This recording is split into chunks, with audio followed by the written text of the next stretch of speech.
Okay, I don't know how well y'all can see that, but I will on my way back stop at Peppertown and get a good video of that place. That's called Peppertown Restaurant. If you are ever in this area in Northeast Mississippi, especially talking to my guys that come out of state, come here and hunt, let me tell you something. You go to Peppertown Restaurant, it's going to be some of the best breakfast you've ever had in your life. You're going to get amazing food.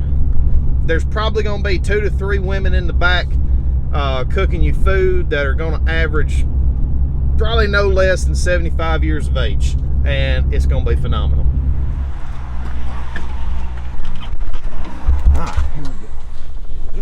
Okay, so once again, I'm not sponsored by this. Kevin's not sponsoring me.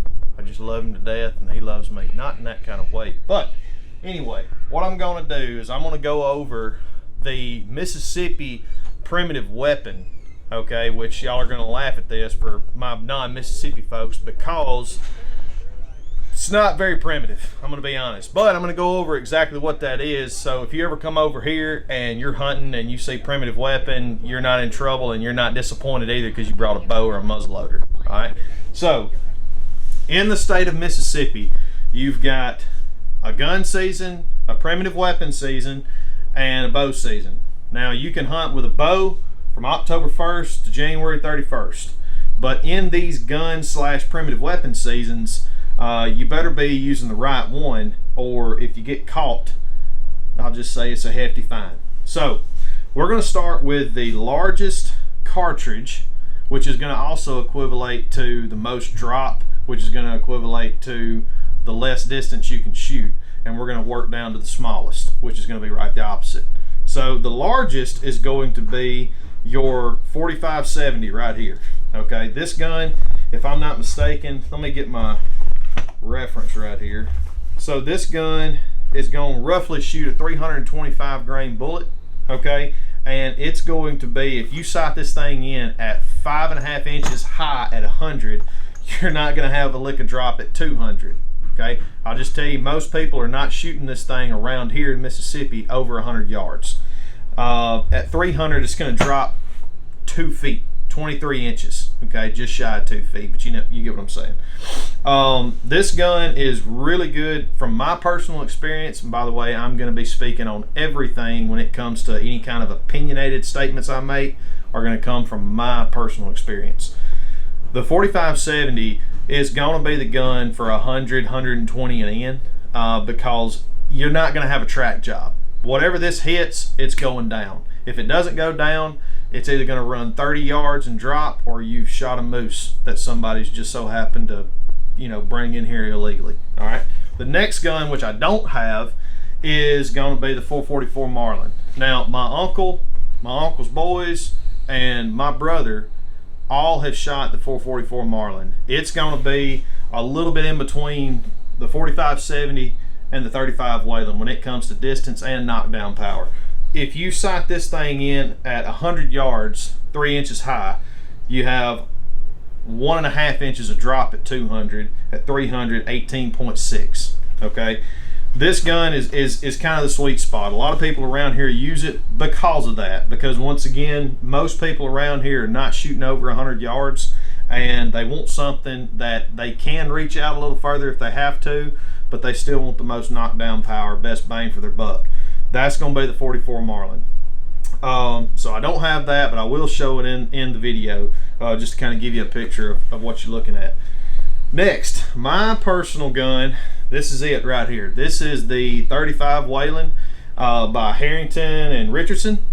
And another thing I didn't mention earlier is that in Mississippi with the primitive weapon season, every primitive weapon, which is mainly these 3 that I'm showing you, or these 4, has to be a breech loaded gun. So I'll talk more about that when I get to the muzzleloader side. But you'll notice that every single one of these guns are breech loaded single shots. Your 35 Whelen is going to be less knockdown power, in my opinion, still plenty. But the reason I use this gun is because if I see a deer that's 200 yards, okay, or more, and I want to take a shot, I want to take a chance at shooting that deer if he's a decent sized buck, and I'm feeling froggy, I want to be able to have a gun that can reach him. And like I said, the 35 Wayland still has a ton of knockdown power. Not as good as the other two, but it'll get the job done. It has for me at least. So if you sight this thing in at, nope, that's a 45-70. If you sight this thing in at 100 yards at basically 2 inches high, at 200 yards should be dead on. At 300 yards, you've got 8.5 inches of drop. And this is also, you know, dependent upon, I'm gonna show the shells and everything, or the rounds that we're using and the brands and all that kind of stuff.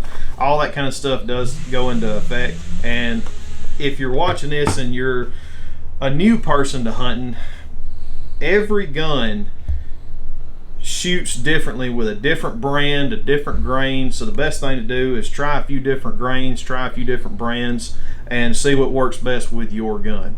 Okay, but this gun, I love using this gun, and the reason I picked this once again is because it gives me a little bit more distance, and it's still, like I said, if I shoot one at 200 yards with this, I think the longest I've ever shot was 165 on public ground here, and that deer, he dropped like a sack of potatoes. Okay, so moving on, last but not least is going to be the muzzleloader. This is also my personal muzzleloader. Why does it look new? I got Kevin to order me one. Okay, I had a deer last year that I shot at 150 yards with a CVA Optima V2, and it was a risky shot. Okay, I shouldn't have made the shot because it was a neck shot, but it was the biggest buck of my life, and I'm like, screw it, I'm freaking sending it. Well, made a bad shot, blood trailed him for about 120 yards, and then the next day put the dogs on him and he ran for over 2 miles. Okay, so obviously it was not a lethal hit, and I'm thinking, well, it's probably 90% to 100% my fault, but I'm just gonna check. So I took the gun outside, and the where I shoot at my house, I can shoot out to 124 yards. So I put the target at the very back end of where I shoot, and I could not maintain a group inside of a paper plate. So contacted Kevin and I said, hey man, I need a muzzleloader. Do your research. He knows all about these. You should be really doing these videos instead of me.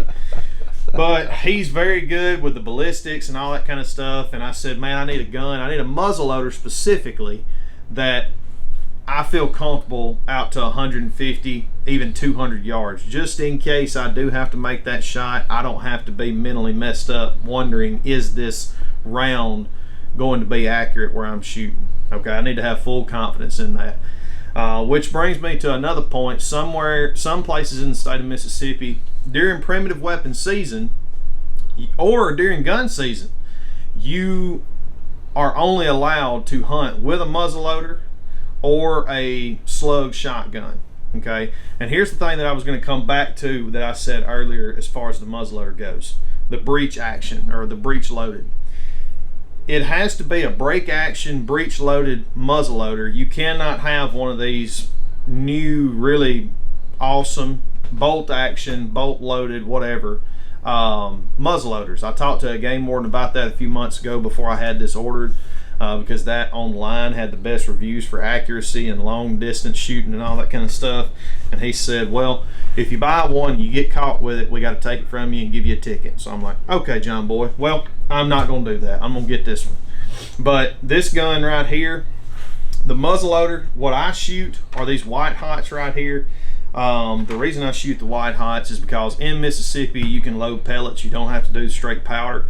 So it's quicker, it's easier, and it's a lot easier for me to control how many grains of powder I'm putting into this rifle to shoot it. I did shoot the last muzzleloader at 100 grains, so 2 pellets, 2 white hots. But Kevin has told me that from what he's read and what he's seen, we're going to shoot another video about this in a week or two to test it and see what actually is the most accurate. But he was saying that 3 white hots at 150 grains is going to be the money maker for this gun. So I shoot white hots, and then we shoot the bore drivers right here for this gun. This is a 50 cal muzzleloader. It's got the Bergara barrel, kind of going all over the place here, so y'all bear with me. One thing that Kevin really liked about this gun when he ordered it for me was going to be the barrel on this thing. Bergara barrel is supposed to be like one of the best. It's free floating, okay, so that's supposed to be more accurate for long distance and all that kind of stuff. And let me see, what else? Am I missing anything? Oh, here's what I'm doing right here. Okay, so with a 50 cal muzzleloader, this is a 290 grain bullet, and I'm gonna say with 150 grains should be able to shoot that thing out to 100 yards, maybe put it a touch like a ½ inch high, and we shouldn't have but about 2 inches to 3 inches of drop at 200, correct? Not gonna be much. Gonna be pretty good. I was really trying to go with a lighter bullet. Okay, not gonna be much. That's why he's trying to go with a lighter bullet. And then let me see if they've got anything. They don't have anything ballistics wise on here that you can go off of. So basically, we got to figure it out. That's it.